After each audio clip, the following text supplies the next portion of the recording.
friends. I'm Trisha, and here we are with our second episode of Let's Talk Mental Health. I just want to tell you something that sometimes I do wonder, and I also hear myself saying, what would I do without you? To my mom, to my kids, sometimes to some of my very good friends, my siblings, also my colleagues, ex colleagues who I'm friends with.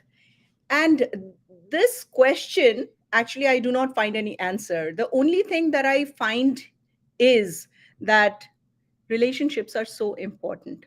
We develop relationship, we connect with people, and then we build relationship with them. And each relationship is unique, be it family, be it social, be it acquaintances, or friendship, or work, or romantic. Each relationship is unique. But then, to build this relationship and keep the connection on and healthy, what do we do if sometimes our stresses, our mind takes a big toll on us? Yes, I'm talking about mental health and how it affects our relationship. And I will be joined by my very good friend, Anu Vittal, who's in the waiting lounge. I will be soon bringing her to the live studio. And she is a life coach. And I say that she promotes happiness for humanity. Let us welcome Anu. Here Anu is. Hi, Anu. Hi, Trisha. Always a pleasure. Thank you. Thank you. Anu, I can see some art in your background. I actually am loving your background. Wow, that's not virtual background, right? No, That's it's real. I paint people's thoughts, feelings, and emotions as an abstract expressionist. So, Amazing, amazing. some of my work. Just like how the art is not well, virtually it's been shown, but it's real. It is real. Mental health is also real, and how it affects our relationship at different levels, all different kind of relationship. So Anu, today we thought that we would definitely talk about mental health, how it affects relationship. And with our second episode today, focusing on relationship and how mental health affects it, I'd just like to share with you that I had very good response from not only many viewers from my radio show listeners also, but my friends also got a very good response. They checked our introduction, our first episode of Let's Talk Mental Health, and in fact, one of the friend, I was just talking to her yesterday. She had so many questions. She said that she wants to talk about so many things that she has been storing in her mind. And she feels that, what we are going to do here, build a community, a safe space, a comfortable space for each of us to talk about how we are feeling, just to feel comfortable and be supportive to each other. So, did you get any response of that sort from our first episode? Yes, in fact, people are very excited, lots of questions.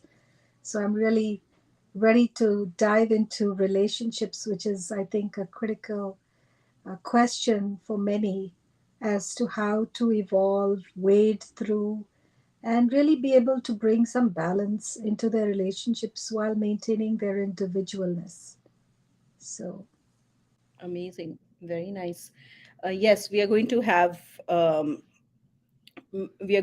a great show. We got a couple of. I'll straight away jump onto the questions. So one such is, of course, about as I was saying that relationship. I see there are so many things go on, ups and downs. Me being a mother with my children, so one such, I'll just start. It's also a beginning of the Pride Month. We all celebrate here in the US, and I believe all over the world. So here is a concern that I'd like to find out about from you, how we can make our youth feel a little comfortable. So this sort of question is that here, a teenager who wants to express themselves and does not find comfort in or does not find that trust um, talking about their feelings to their parents, because they feel that they did try. So this is a real example that I have chosen to discuss with you, that they feel that when they shared with their parent about their identity, and their their parent just shunned them away, because um, not not accepting as to or listening to what their children have to say. So it is about LGBTQ, and so this particular child is sad, and feels that should not completely should be anything that expression her their expression should not be shared with their parents. So there's a trust issue there.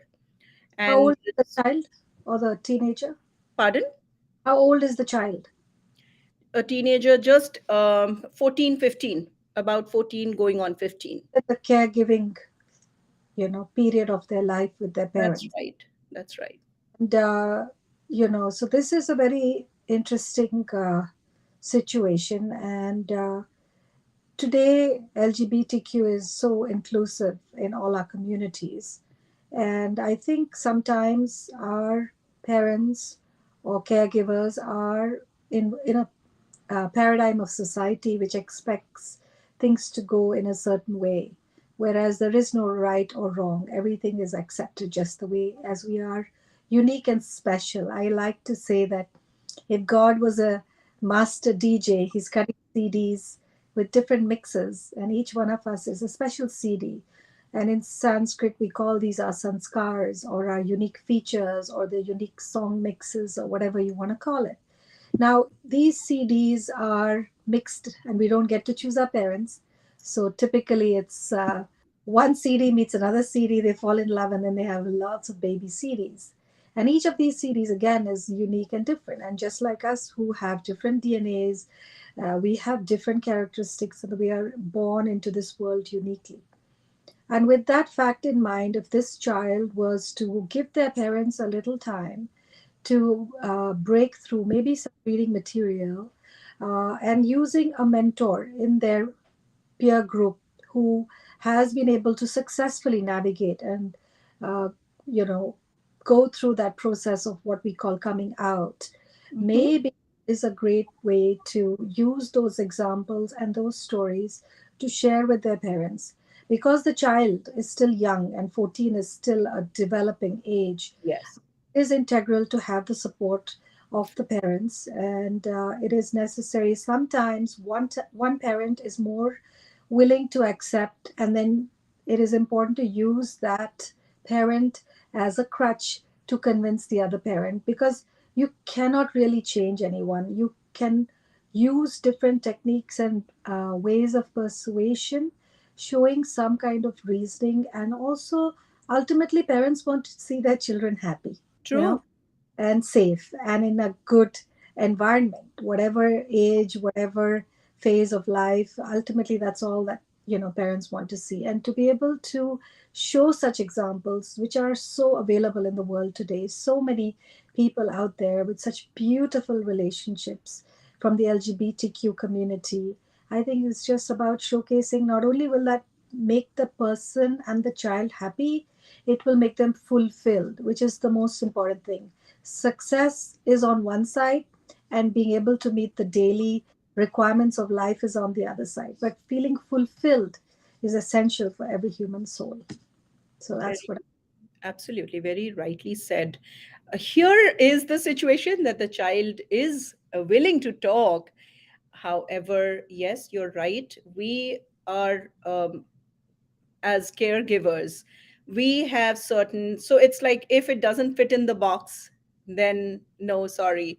So it's just that as caregiver we need to be more, we need to be patient and be willing to at least listen first instead of shunning away. I And go hope. towards the end goal. What is the end goal? To see your child happy and fulfilled. Yes, yes, that And is for the end the goal. person And that is so brave to be able to showcase and share, and that itself is a great thing for the parents to use as a trusting relationship to take forward. absolutely. um, and that's great. And I'm sure, let me see if we have some viewers, and we'll be what we are doing here is we are working on some questions, comments from our viewers. And one such, this is another one, it is also a relationship I see, wherein a family relationship, sibling. And this one is one of our viewer has this question, that my sister complains about me to my parents, and I feel angry and upset. This leads me to resent her, and we end up fighting. How can I improve my relationship and be in a better mind space so that I can focus on my studies? Oh, this is so vital. This relationship that we are talking about, sibling relationship. Anu, do you Yes, want me to repeat? This is, I mean, I have been through that. I'm sure my siblings have been through that. And end of the day, my sibling, I love them. very important question. I think, you don't get to choose your family. You put together by the grace or the divine or the universe for whatever reasons. And in my opinion, Earth is the best place for us to learn from all these soul teachers who come into our life. So their soul is just here to teach us a lesson, and it's important for us to embrace and learn that lesson. But obviously, when we're going through a painful situation, as described by this young person, it can be traumatic. Can be that they look up to their sister and instead she's behaving in a way that is not conducive to them wanting to feel loving or kind or whatever to this sister of theirs. So, a couple of things you can do. One is don't let other people's actions affect your behavior. And to that, I have a very short, sweet story of Buddha when he was walking down this village path. He was accompanied by a lot of devotees, and there was music. And as in any case of a procession, it was creating a lot of attention. And a young child was playing in his backyard. He looked up, he saw this, uh, you know, beautiful procession going forward. He started to run behind this procession. This was around lunchtime, so mother came out to look for the child, couldn't find him anywhere. She was calling out his name, and then the neighbor said, "Hey, we saw your son following a procession." And by this time, it was almost an hour. So by the time that the mom found out and figured out the way, they had already reached the other village, and the Buddha was sitting under a tree, very calm, very peaceful. This little young boy was sitting with his arm like this, totally enamored, looking at Buddha, listening to Buddha, and just completely in a trance. And the devotees of Buddha were sitting right behind him. So as soon as the mother came, it was hot, she was angry, she was tired. She pulled the child, gave him a couple of slaps on his face, and said, "I told you not to follow strangers. It was lunchtime, you're hungry, I made the food ready for you, and you're not there.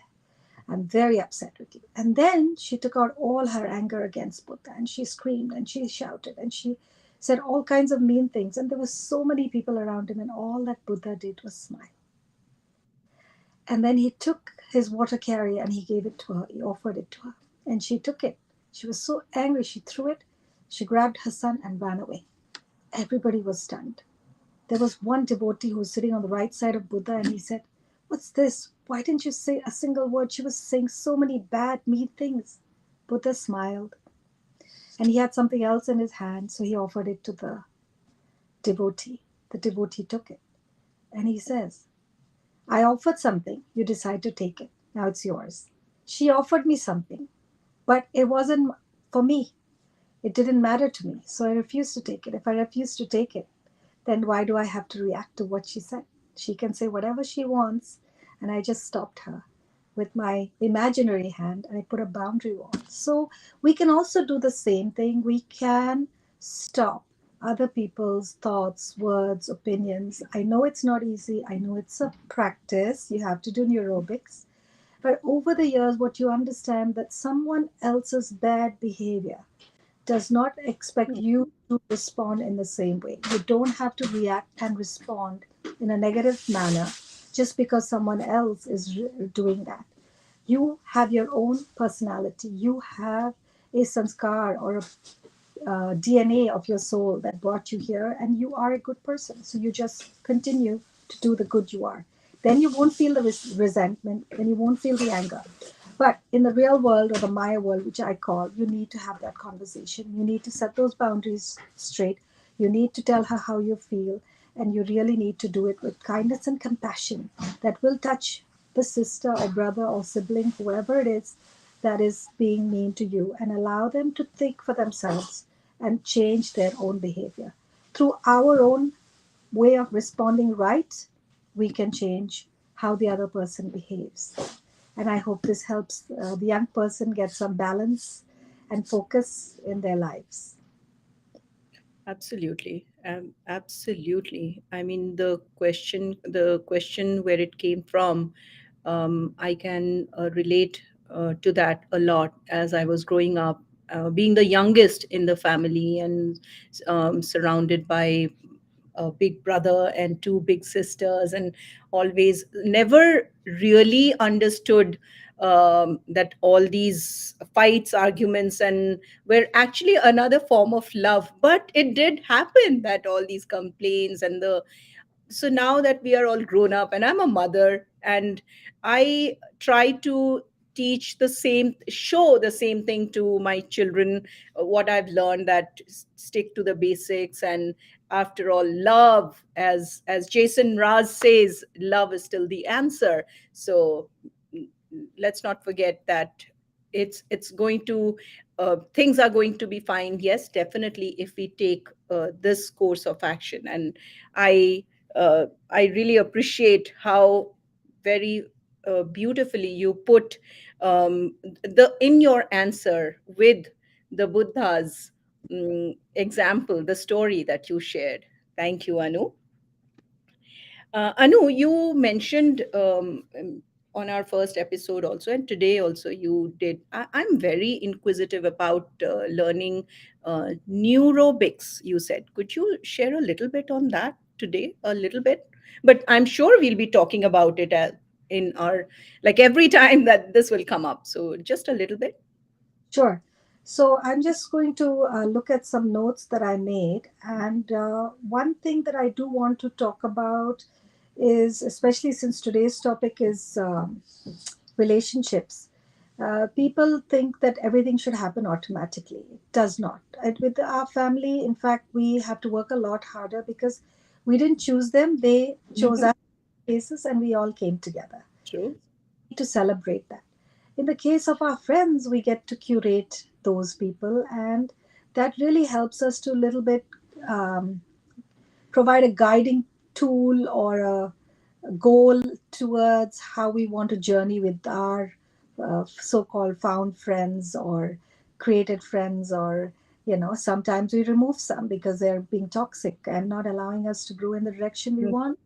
And sometimes we go step in step with how the other person's evolving, learning from them, improving ourselves. Sometimes even a negative experience of theirs might bring a positive spin into your own life. So typically, according to Gary Chapman, there are 5 languages of love. And these same 5 languages of love, whether it's siblings or a married couple, or it could be colleagues at work, similar things apply in most cases. So, the 5 languages of love are quality time, physical touch, words of affirmation, acts of service, and I think I'm missing one. Physical touch, gift giving. So, physical touch, quality time, acts of service, words of affirmation, and gift giving. Now, these are very simple terminologies, but when you put it into action, they can create a world of difference.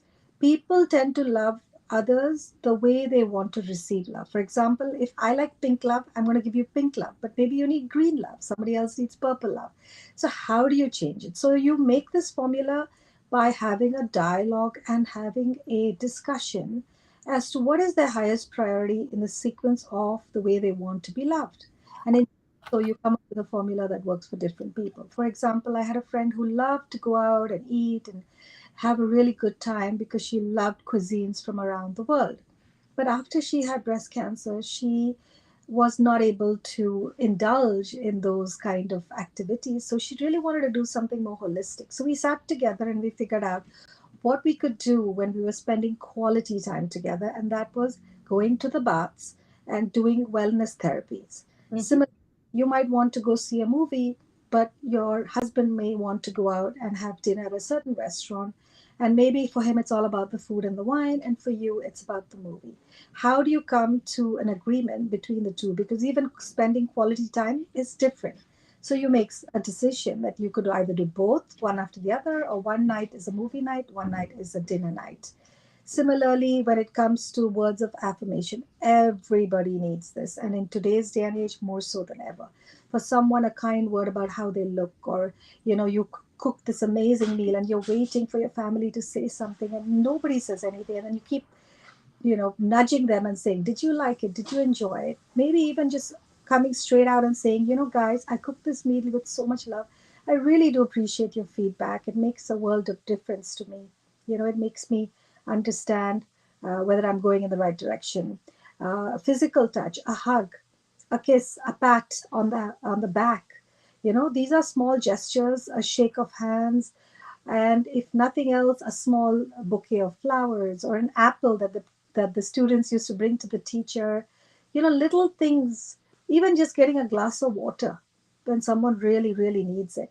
These are little things that are categorized in these 5 sections of how to love someone. And if you can figure out the best way in each of these sections, then I think you found the magic formula of connecting heart to heart and really healing in the journey forward and maximizing your potential as multidimensional human beings, even though we're in relationships in different equations. Amazing, beautiful. But Anu, I'm sure you know that we will be talking more on this in our upcoming episodes because this is such an interesting topic, and you did mention this before, and I thought that I I would love to learn more about these because this has so much. This is so much in alignment with the way I teach yoga.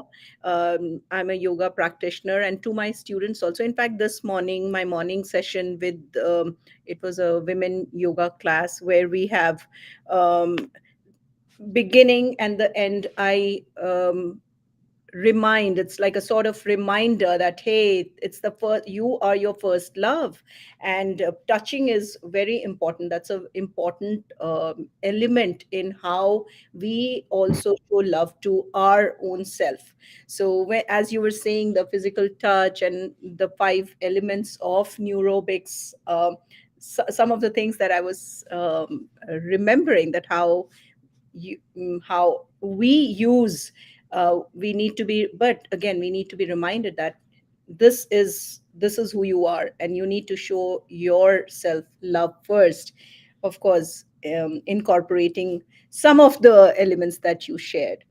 Amazing. um, I'm sure the question that we received, will the answer that you shared with us would be very helpful, and I'm sure I'm going to share this.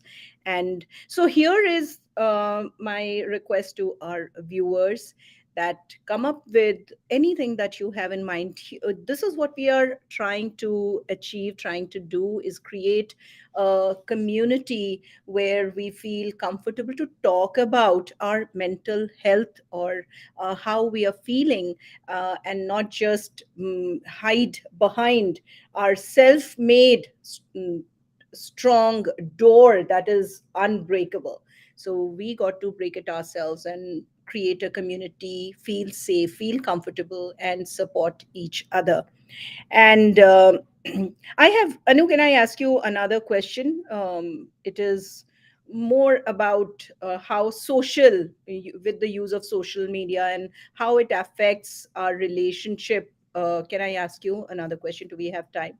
We do. Yes, So, so here is one another question that the question is that it came like this: that my friend remarks rudely to me at times and also comments loudly in public amongst peers. It's embarrassing. Being non confrontational by nature, I keep quiet and come home crying in the bathroom. I'm so depressed and have gained weight, and I can't sleep well at night because I am so upset with this situation. That is not done. This is so sad. Anu, yes. have you? For this viewer, because it sounds very similar to how I lived an early part of my life as a teenager. I was also not confrontational. It took me a long time to be assertive.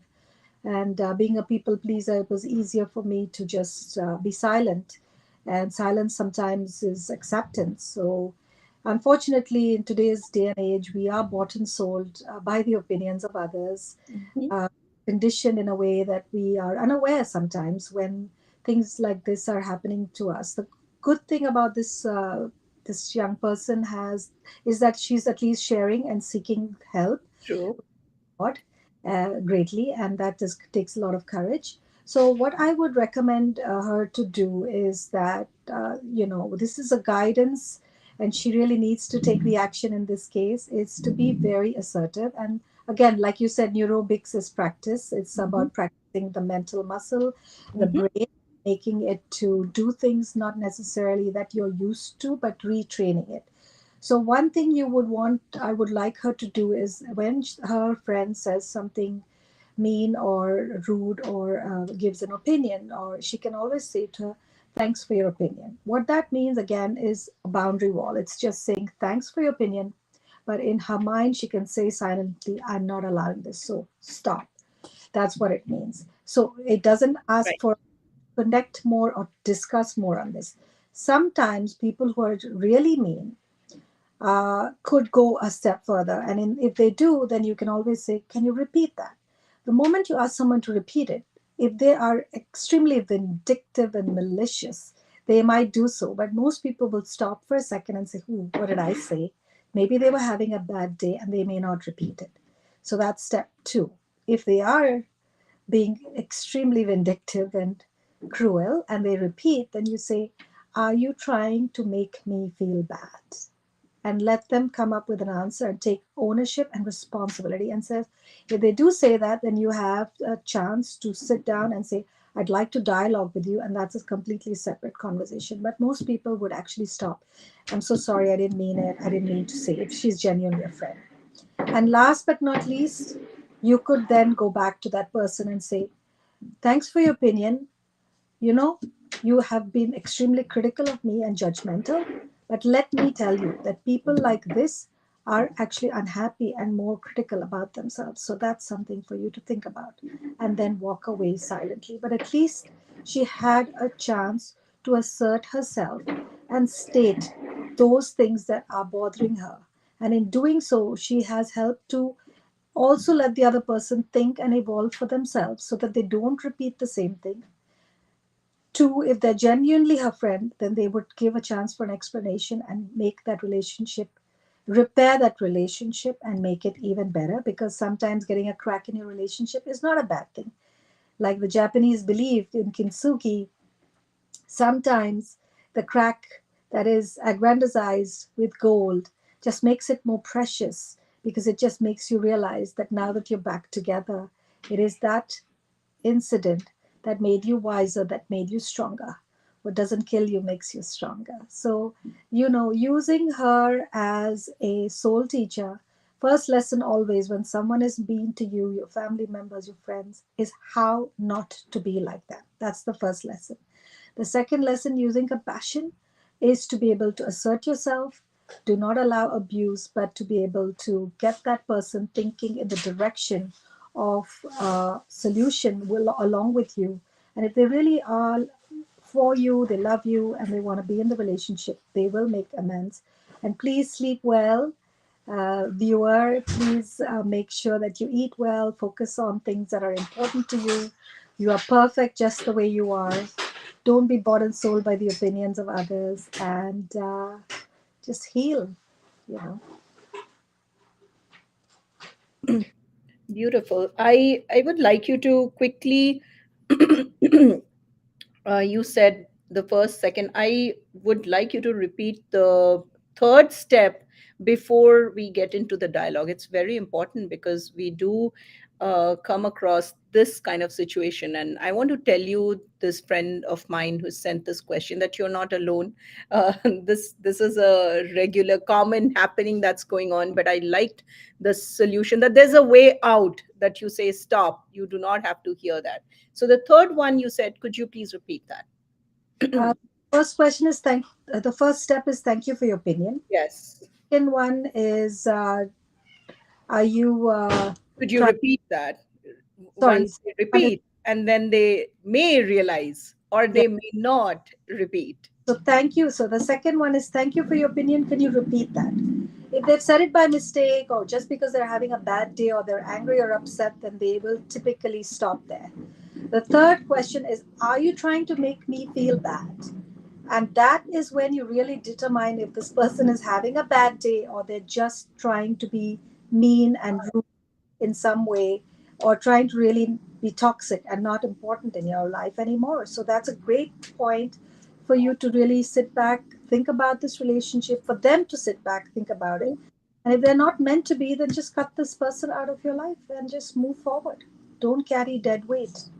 And Anu, that's a very strong statement, I would say. And that when you collected all your courage and you're saying that, are you trying to make me feel bad, low? And that actually becomes a teaching moment in itself for the other person who is on the other side, being vindictive or being mean or rude, that you are also giving that person an opportunity to maybe change. Amazing. Absolutely. So this And is. you know, hurt people create more hurt and pain in the world. So mostly people who are unhappy or judgmental or in a lot of pain, they are sometimes mean and rude and hurtful to others. And I always say give the benefit of doubt, Mhm. have empathy, but don't allow abuse and don't allow for your feelings to be any lesser than anybody else's feelings. At the same time, give them an out. And if that out, which is the question or the step number three, allows for them to evolve, then Mhm. for all you know, you have been a catalyst in Mhm. helping them become a better version of themselves. That's all we are here to do. That's You right. are helping me become a better version of myself. I'm helping someone else is helping me. The whole world is going around in this, circular school of teachings and lessons which are painful, but like diamonds, we have to keep shining with every cut. Absolutely. I believe I had a great time every time I'm with you, Anu. There's so many things. I actually have a pen and paper. I always sit with my pen and paper, and so many things, so many notes I have taken. I cannot thank you enough. I'm looking forward to our upcoming episodes and the topics that we have we will be discussing. And there's a lot that I am learning. And it's just that it's time that I apply these and definitely share with friends. Once again, friends, it takes a whole lot of courage to come up and share your feelings, your thoughts. But that is what Anu and I, we are trying to develop here, build a community, build a safe space where we want to see that we are talking about our feelings, our mental health. If we have any concerns, we are talking about it, just like how we would do when asked, "Hey, so how does your tummy feel today?" It's not that easy, but how's your whatever physical health going? So we should be able to talk about our mental health as well, the same way we talk about um, other our physical health. So that's the kind of space we are trying to build. Anu, If you're doing aerobics and we catch in our back, we talk about it. Similarly, if you're ooh, doing and you we get do. stuck somewhere, we're here to help. And really sharing, caring, and being able to voice it, just voice those feelings to people around you. Seek help. It's such a beautiful experience when you're able to bring that to people who can guide and support you and bring you healing as needed. Thank you so much, Anu, for your valuable insights, your so many takeaways that every time I'm with you, I have to carry with me and share with my friends, my family, and I'm sure our viewers, those who are watching. First of all, thank you so much for watching. And we are going to be back every Thursday, which is 3:30 p.m. USA, Canada Eastern Time. And we would love to receive your questions, your comments, and most importantly, what is it that you want to hear? What is it that you want to hear? You have been maybe hiding within yourself, or you always wanted to learn. You wanted to learn. You wanted to know how to go about handling or building a better relationship with the person that you want to be with. With that, like all relationship, every relationship is unique. Our situations are also unique. It's just that we are here to listen to you, listen to your concerns.